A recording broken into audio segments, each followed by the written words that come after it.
मेरा नाम रिंकू है और मेरा गांव गोरखपुर में है। वैसे तो बचपन से ही मैं शहर में रहता आया हूँ, लेकिन हर साल हम एक बार गांव जरूर घूमने जाते हैं। सच कहूँ तो जितना सुकून मुझे गांव में मिलता है, उतना आज तक किसी भी शहर में नहीं मिला। अब मैं बड़ा हो चुका हूँ, काफ़ी चीज़ें बदल गई हैं। मैं भी बदल गया हूँ, मेरा बचपन भी बदल गया, लेकिन एक चीज़ आज भी बिल्कुल वैसी की वैसी ही खड़ी है। हमारे गांव के बाहर बगीचे से थोड़ा आगे एक पुरानी हवेली। गांव वाले उसे बड़ी हवेली कहते हैं। वैसे तो वो इतनी बड़ी नहीं है, लेकिन उसके आसपास कोई उतना बड़ा घर नहीं है, इसलिए बचपन से सब उसे बड़ी हवेली ही कहते हैं। आज उस हवेली को देखोगे तो ऐसा लगेगा जैसे सालों से किसी ने उसकी तरफ देखा ही नहीं है। दीवारों का रंग पूरी तरह से उतर चुका है, दीवारें टूट चुकी हैं, खिड़कियों में अंधेरा दिखाई देता है और छत के कोनों पर पेड़ पौधे उग चुके हैं। पहले जब मैं छोटा था तो मुझे लगता था कि उस हवेली में कोई रहता होगा, क्योंकि कई बार जब मैं उसके पास से गुजरा था, मुझे अंदर से किसी के चलने की आवाज़ आती थी। ऐसा लगता था कि कोई धीरे धीरे बात कर रहा है। कभी ऐसा लगता था कि ऊपर वाली मंजिल पर कोई कुछ गिरा रहा है। मैं हर बार रुक जाता था और हवेली की तरफ देखने लगता था। लेकिन अजीब बात यह थी कि जितनी देर में वहां देखता, उतनी देर में वहां सब कुछ शांत हो जाता, जैसे अंदर कोई था ही नहीं। मैंने कई बार पापा से पूछा था कि इस हवेली में कौन रहता है। पापा ने बस इतना कहा कि उधर दोबारा मत जाना। बस, ना उस दिन कुछ बताया और ना आज के दिन कभी कुछ बताया था। और गांव के बाकी लोग भी जब भी उस हवेली की बात होती, या तो टॉपिक बदल देते या फिर कहते कि बेटा, कुछ जगहों से दूर रहना ही अच्छा होता है। उस वक्त मुझे लगता था कि शायद बड़े लोग बचपन से ही हमें डराते आए हैं, लेकिन मुझे बिल्कुल भी अंदाजा नहीं था कि कुछ साल बाद मैं खुद उस हवेली के अंदर जाने वाला था। और उस दिन जो मैंने देखा, उसके बाद मेरी जिंदगी में कभी भी पहले जैसा कुछ नहीं रहा। एक बार की बात है, मैं मेरे कुछ दोस्तों के साथ हमारे गांव के एक चाचा के साथ बगीचे में आम तोड़कर खा रहे थे। वैसे तो वो रिश्ते में हमारे चाचा ही लगते थे, लेकिन उम्र हमारे से जैसे कि सेम थी, इसलिए हम उसे बहुत चिढ़ाते थे, उसके साथ बहुत हंसी मजाक करते थे। कभी कहते थे कि अरे चाचा इधर आओ, अरे चाचा जाओ आम तोड़कर दिखाओ। वो बहुत गुस्सा होते और हमें मारने के लिए दौड़ा लेते थे, और हम लोग खूब हंसते थे।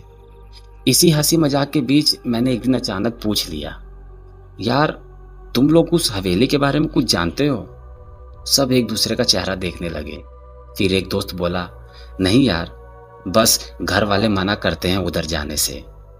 तब हमारे चाचा हंस पड़े, अरे कुछ नहीं है वहां, तुम लोगों को बस डरा रखा है, मैं तो कई बार वहां पर जा चुका हूं। हम सब एकदम सीरियस हो गए, सच में? अंदर क्या है? चाचा ने अपने कंधे उठाकर कहा कि कुछ भी नहीं, जिसका घर था ना, वो सालों पहले शहर चला गया, तब से हवेली खाली पड़ी है, किसी ने देखभाल नहीं की, इसलिए आज खंडर बन चुकी है। मैंने धीरे से कहा, लेकिन एक दिन मुझे अंदर से किसी की चलने की आवाज आई थी। चाचा मुस्कुरा दिए, अरे बगीचे में लोग आते जाते रहते हैं, किसी और की आवाज होगी। पता नहीं वो सच बोल रहे थे या खुद भी कुछ बातों को बना रहे थे। शाम को जब हम घर लौटे तो मैंने मजाक मजाक में हवेली वाली बात पापा को बता दी। बस इतना सुनते ही पापा का चेहरे का रंग बदल गया। उन्होंने पहले चाचा को खूब डांटा, फिर गुस्से में बोले कि दोबारा कभी किसी बच्चे को उस हवेली के पास लेकर मत जाना। घर में एकदम सन्नाटा छा गया। मैंने पहली बार पापा को इतना परेशान देखा था। मैं डर गया था और धीरे से पूछा कि पापा वहां है क्या? पापा कुछ देर तक तो चुप रहे, फिर बोले, हर बात जान लेना जरूरी नहीं होता। मैंने जिद की। तब उन्होंने बस इतना कहा कि लोग कहते हैं बहुत साल पहले उस हवेली में एक आदमी रहता था। उसकी मौत कैसे हुई किसी को नहीं पता, लेकिन उसकी मौत के बाद गांव में अजीब घटनाएं होने लगी। जानवर गायब होने लगे, छोटे बच्चे बिना वजह बीमार होने लगे। रात होते ही कोई भी उस हवेली के पास नहीं जाता था। मैं ध्यान से पापा की बात सुन रहा था। फिर मैंने पूछा कि उस आदमी का क्या हुआ? पापा ने मेरी आंखों में देखा और सिर्फ एक लाइन बोली, जो भी हुआ था उसे उसी हवेली में बंद कर दिया गया है। इसलिए उस जगह से जितना दूर रहोगे उतना ही अच्छा होगा हम सबके लिए। उस रात नींद तो आ गई, लेकिन सपने में बार बार वही टूटी हुई हवेली दिख रही थी। और पता नहीं क्यों मुझे ऐसा लग रहा था जैसे वो मेरा इंतजार कर रही हो। पापा की डांट के बाद चाचा बाहर से तो चुप हो गए, लेकिन उनके चेहरे पर साफ लग रहा था कि उन्हें ये बात अंदर तक चुभ गई है। शाम भर वो ज़्यादा किसी से बोले नहीं और हम सबको लगा कि बात यहीं ख़त्म हो गई। लेकिन अगले दिन जब सब लोग अपने अपने काम में लगे हुए थे, चाचा चुपचाप घर से निकल गए। किसी को कुछ भी नहीं बताया कि वो कहाँ जा रहे हैं। बाद में पता चला वे सीधा उस हवेली की तरफ चले गए थे। उन्होंने सोचा एक बार देख ही लेता, आखिर इतना डर किस बात का है। हवेली के पास पहुंचते ही उन्होंने इधर उधर देखा। चारों तरफ सन्नाटा था, सिर्फ हवा चल रही थी और उसके सूखे पत्तों की आवाज आ रही थी। दीवारें पहले की तरह आधा खुला ही था। वह धीरे से अंदर चले गए। अंदर सब कुछ पहले जैसा ही था। टूटी हुई दीवारें, धूल, जाले और अजीब सी बदबू। वो एक एक करके सब कमरे में गए। उन्हें लगा सच में यहाँ कुछ भी नहीं है। तभी उनकी नज़र एक छोटे से कमरे पर पड़ी। दरवाज़ा आधा खुला हुआ था। वो अंदर गए। कमरे की दीवारों पर किसी ने काले रंग से कुछ लिखा था। ज़्यादा कुछ समझ नहीं आ रहा था, लेकिन एक लाइन बिल्कुल साफ लिखी थी, अब खेल शुरू होगा। ये पढ़कर उन्हें अजीब सा एहसास हुआ। वह तुरंत मुड़कर बाहर निकलने लगे, लेकिन जैसे ही उन्होंने पीछे मुड़कर देखा, उनकी नज़र छत पर लटके एक पुराने फंदे पर पड़ी और उस फंदे में एक आदमी लटक रहा था। उसका सर एक तरफ झुका हुआ था। चेहरे पर एक अजीब सी मुस्कान थी। बस इतना ही देखा था कि चाचा की हिम्मत टूट गई। वह बिना एक पल रुके उस हवेली से बाहर भागे। रास्ते भर वे एक बार भी पीछे मुड़कर नहीं देखे। जब वह घर पहुंचे, उनकी सांस फूल रही थी। चेहरा सफेद पड़ चुका था और पूरा शरीर कांप रहा था। सब लोग दौड़कर उनके पास आए। पापा ने पूछा कि क्या हुआ, इतना डरा हुआ क्यों है। चाचा कुछ देर तक तो कुछ बोल ही नहीं पाए। दादाजी ने उन्हें पानी पिलाया। थोड़ी देर बाद उन्होंने कांपती हुई सिर्फ इतना कहा कि वहाँ वहाँ कोई है। पापा ने तुरंत पूछा, कहाँ। चाचा ने धीरे से उस हवेली की तरफ अंगुली दिखाते हुए कहा कि उस बड़ी हवेली में। बस इतना सुनते ही पूरे घर में एकदम सन्नाटा छा गया। पापा और दादाजी के चेहरे का रंग ही उड़ गया। दोनों एक दूसरे को देखने लगे, जैसे उन्हें किसी पुरानी बात का डर याद आ गया हो। और अगले ही पल पापा जोर से चिल्लाए, तूने ये क्या कर दिया। दादाजी भी गुस्सा और डर से कांपती आवाज में बोले, किसने कहा था तुझे ये काम करने के लिए। उस वक्त तो मुझे कुछ समझ नहीं आ रहा था, लेकिन एक बात जरूर समझ आ गई थी कि चाचा ने सिर्फ एक पुरानी हवेली में कदम नहीं रखा था, शायद वो किसी ऐसी चीज को छेड़ आए थे जिससे गांव वालों सालों से भूल चुके थे। उस दिन के बाद घर का माहौल बिल्कुल बदल गया। पापा ने सबसे पहले चाचा को पानी पिलाया। दादाजी काफी देर तक चुप बैठे रहे। फिर उन्होंने सिर्फ एक बात कही, आज के बाद कोई भी बच्चा घर से बाहर नहीं निकलेगा और शाम होते ही सब घर के अंदर आ जाएंगे। उस वक्त हम इतना डरे हुए थे कि जितना इस बात से परेशान थे कि अब बगीचे में तो हमें जाने को नहीं मिलेगा, ना ही दोस्तों के साथ घूमने को मिलेगा। बस इससे ज़्यादा और कुछ हमें डर और परेशानी नहीं थी, क्योंकि हम बच्चे थे। हमें लग रहा था कि शायद बड़े लोग बिना वजह इतना डरा रहे हैं। शाम धीरे धीरे रात में बदल गई। सबने साथ बैठकर खाना खाया। आज पहली बार मैंने देखा था कि खाने की मेज पर कोई हंस नहीं रहा था। सब चुप थे, जैसे हर किसी के दिमाग में बस वही बात चल रही हो। खाना खत्म हुआ और सब एक एक करके अपने कमरे में सो गए। मैं भी पापा के पास लेटा हुआ था। पता नहीं कितनी देर बाद अचानक चाचा की आंख खुली। उन्होंने बाद में ये बात हमें बताई थी कि उन्हें बिल्कुल मेरी आवाज सुनाई दी थी, बिल्कुल मेरी, धीमी सी। चाचा, थोड़ी देर चुप, फिर दोबारा, चाचा बाहर आओ ना। नींद में ही उन्होंने जवाब दिया, हाँ आ रहा हूं। वो उठकर दरवाजे की तरफ बढ़ने ही वाले थे कि अचानक उनकी नजर मेरी तरफ पड़ी। मैं तो पापा के बिल्कुल बगल में ही गहरी नींद में सो रहा था। चाचा एकदम वहीं रुक गए, उनके पैर जैसे जमीन में जम गए हो। उन्होंने धीरे से फिर पूछा, कौन है? इस बार आवाज नीचे की आंगन की तरफ से आई और वो आवाज फिर भी मेरी ही थी, चाचा जल्दी आओ ना। अब तक चाचा का गला सूख चुका था। उन्होंने बिना आवाज किए पापा को हिलाकर उठाया। पापा ने अचानक आंख खोली कि वो आवाज उन्हें भी सुनाई दी, बिल्कुल मेरी। अब कमरे में मौजूद हर आदमी जाग चुका था, कोई भी बोल नहीं रहा था, सब बस दरवाजे की तरफ देख रहे थे। और तभी बाहर से एक ऐसी हंसी सुनाई दी जो ना किसी आदमी की लग रही थी, ना किसी औरत की। वह हंसी धीरे धीरे पूरे आंगन में गूंज रही थी। आज भी जब उस हंसी को मैं याद करता हूं तो पूरा शरीर कांप उठता है। और उस हंसी के तुरंत बाद बाहर एक भारी सी आवाज आई, अब तुम्हें कोई नहीं बचा सकता। हम सब उस आवाज को सुनकर इतना डर गए थे कि किसी की हिम्मत नहीं हुई दरवाजा खोलने की। चाचा तो एक कोने में बैठ गए थे, उनके हाथ पैर कांप रहे थे। पापा और दादाजी पूरी रात जागे रहे। लेकिन धीरे धीरे वो आवाज बंद हो गई और घर में फिर से वही सन्नाटा छा गया। काफी देर बाद पापा ने हिम्मत कर कर दरवाजा खोला। हम सब धीरे धीरे बाहर निकले।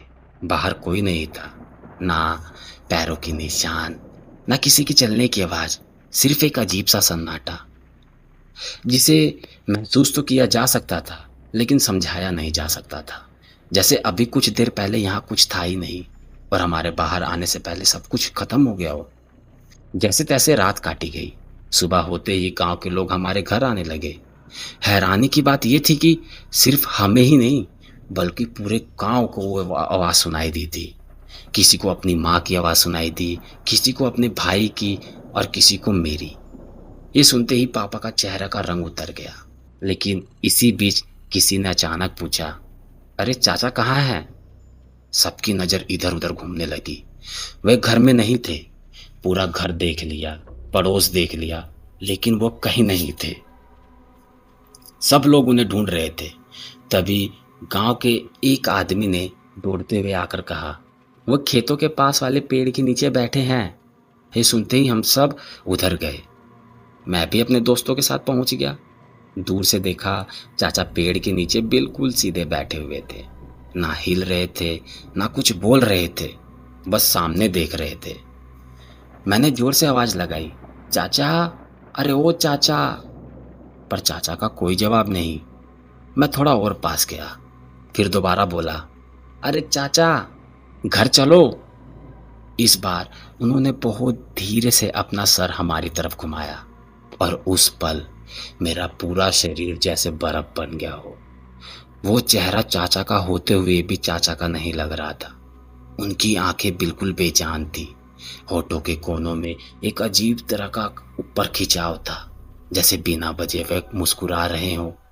और गले के एक हिस्से पर जैसे चमड़ी का रंग अचानक काला पड़ गया हो। मेरे पीछे खड़े लोगों में से एक जोर से चिल्लाया, ये चाचा नहीं है। उसकी चीख सुनते ही एक ही पल में पूरा गांव पेड़ के पास जमा हो गया। लेकिन इतने सारे लोग होने के बाद भी कोई एक कदम आगे बढ़ाकर उसके पास जाने की हिम्मत नहीं कर रहा था। हम सब पेड़ के पास ही खड़े थे, किसी की हिम्मत नहीं हो रही थी चाचा के करीब जाने की। तभी चाचा ने बहुत धीरे से अपना सर उठाया। उनकी आंखें सीधा पापा की तरफ थी और एक अजीब सी आवाज में बोले, अब उसकी बारी है। यह कहकर वह जोर जोर से हंसने लगा। वह हंसी बिल्कुल वैसी ही थी जैसे हमने पिछली रात घर के बाहर सुनी थी। हम सबके रोंगटे खड़े हो गए। कुछ ही पल बाद वह अचानक जमीन पर गिर पड़े, बिल्कुल बेहोश। मैं और पापा डरते डरते उनके पास गए। पापा ने उनकी नब्ज देखी, सांसें चल रही थी, लेकिन वह होश में नहीं थे। पापा ने बिना एक पल गवाए दादाजी को कहा, बाबा को बुलाओ, अब सिर्फ वही कुछ कर सकते हैं। लगभग 1 घंटे बाद वही बुजुर्ग बाबा गांव पहुंचे, जिन्होंने सालों पहले उस हवेली को बंद करवाया था। उन्होंने चाचा को ध्यान से देखा, उनके माथे पर हाथ रखा, फिर आंखें बंद कर कर कुछ मंत्र पढ़े। कुछ देर तक तो पूरा घर में बिल्कुल खामोशी छाई रही। फिर बाबा ने धीरे से बोला, इसके अंदर उस हवेली की परछाई घुस चुकी है। ये सुनते ही घर में मौजूद हर आदमी का चेहरे का रंग उतर गया। पापा ने घबराकर पूछा, बाबा, क्या कोई रास्ता है अब? बाबा ने गहरी सांस ली, फिर बोले, रास्ता है, लेकिन बहुत मुश्किल है। सब उनकी तरफ देखने लग गए। बाबा ने हवेली की तरफ इशारा करते हुए कहा कि जिस आदमी की वजह से ये सब शुरू हुआ था, उसका शरीर को अब मुक्ति देनी होगी। जब तक उसका शरीर हवेली के अंदर कहीं दबा हुआ है, तब तक उसकी परछाई खत्म नहीं होगी। अगर चाचा को बचाना है तो उस हवेली में जाकर उस आदमी का शरीर को जलाना होगा। ये सुनते ही पूरे घर में सन्नाटा छा गया। हवेली का नाम सुनते ही किसी की भी हिम्मत नहीं हुई वहां पर जाने की। आखिर में पापा ही बोले कि हम जाएंगे। धीरे धीरे गांव के कुछ लोग भी तैयार हो गए, लेकिन बाबा ने तुरंत मना कर दिया। रात में उस हवेली की तरफ मत जाना, इंतजार करो, सूरज की पहली किरण के साथ ही हम निकल पड़ेंगे। उस रात गांव में शायद ही किसी की आंख लगी हो, और चाचा उन्हें बाबा ने एक मंत्र से सीधी धागा से चारपाई से बांध दिया था। जाते जाते बाबा सिर्फ इतना बोले, ये धागा इसे नहीं बांध रहा हूँ, इसके अंदर जो उसको रोक रहा हूँ। हम सब चुप थे, बस सुबह होने का इंतजार कर रहे थे। और जैसे ही सूरज की पहली किरण जमीन पर पड़ी, पापा, दादाजी, बाबा और गांव के कुछ हिम्मती लोग उस हवेली की तरफ चल पड़े। हम सब बाबा के साथ डरते डरते उस हवेली के अंदर गए। अंदर सब कुछ बिल्कुल वैसा ही था जैसा चाचा ने बताया था। टूटी हुई दीवारें, धूल भरे कमरे, और वही कमरा जिसकी दीवार पर काले रंग से एक अजीब सी बात लिखी हुई थी। लेकिन इस बार ना दीवार पर कोई नई लिखावट थी और ना ही छत से लटकता हुआ वो आदमी। सिर्फ एक पुराना सफेद सा फंदा हवा में धीरे धीरे हिल रहा था। बाबा ने पूरी हवेली का कोना कोना देखना शुरू किया। गांव के लोग भी अलग अलग कमरों में उस आदमी के कंकाल को ढूंढने लगे, लेकिन अजीब बात यह थी कि कुछ भी नहीं मिला। बाबा पहली बार परेशान दिख रहे थे। वे धीरे से बोले, ये यही था, फिर कहाँ गायब हो गया? इतने में ही हमें एक बहुत धीमी सी हंसी सुनाई दी, इतनी धीमी जैसे कोई हमसे कुछ दूर खड़ा होकर हमारा मजाक उड़ा रहा हो। हम सब ने एक साथ उस आवाज की तरफ देखा। आवाज हवेली के पीछे के हिस्से से आ रही थी। हम सब संभलते हुए उधर बढ़े, लेकिन वहां भी कोई नहीं था। फिर भी वह हंसी रुकी नहीं। अब गांव वालों के चेहरे पर साफ डर दिख रहा था। किसी को समझ नहीं आ रहा था कि आखिर वो आवाज आ कहां से रही है। तभी हमारे साथ खड़े एक आदमी अचानक से जोर से चीखने लगा, आह बचाओ! हमने देखा जैसे किसी ने उसके पैरों को तेज से पकड़ रखा है। वह अपनी पैर छुड़ाने की पूरी कोशिश कर रहा था, और अगले ही पल वह एकदम शांत हो गया। हम सब उसे आवाज लगाते रहे, लेकिन वह बिल्कुल भी नहीं हिल रहा था। अचानक वह झटके से खड़ा हुआ और बिना कुछ बोले सीधा हवेली की तरफ दौड़ पड़ा। पकड़ो उसे! पापा जोर से चिल्लाए। हम सब उसके पीछे भागे, लेकिन हवेली के अंदर पहुंचते ही एक जोर की आवाज सुनाई दी, छपाक! बिल्कुल ऐसी जैसे कोई भारी चीज पानी में गिर गई। हम सब एकदम रुक गए। हवेली के अंदर पानी कहां से आया? पानी तो कभी था ही नहीं। फिर ये आवाज कहां से आई? कैसी आवाज थी ये? हम आवाज का पीछा करते हुए हवेली के पीछे वाले हिस्से में पहुंचे, और वहां जाकर हम सबके पैर वहीं जम गए। हवेली के पीछे झाड़ियों से पूरी तरह छुपा हुआ एक बहुत पुराना कुआं था। उसकी दीवारें टूट चुकी थी। अंदर सिर्फ गहरा अंधेरा था। नीचे क्या था ये किसी को दिखाई नहीं दे रहा था। बाबा का चेहरा एकदम बदल गया। वे बस उस कुएं को देखते रहे, जैसे उन्हें किसी पुरानी बात याद आ गई। और वह धीरे से बोले, तो ये यहाँ छुपा था। हम में से किसी की हिम्मत नहीं हुई उस कुएं के पास जाने की, और उस दिन हम बिना कुछ समझे वापस गांव लौट आए। लेकिन एक बात साफ हो चुकी थी, उस हवेली का असली राज हवेली के अंदर नहीं था। वह राज उस पुराने कुएं के अंदर छुपा था। उस कुएं में आखिर क्या था? वह आदमी अचानक कहाँ गायब हो गया? और बाबा उस कुएं को देखकर इतना घबरा क्यों गए थे? ये सब हम बच जानेंगे गोरखपुर की डरावनी कहानियां एपिसोड 2 में।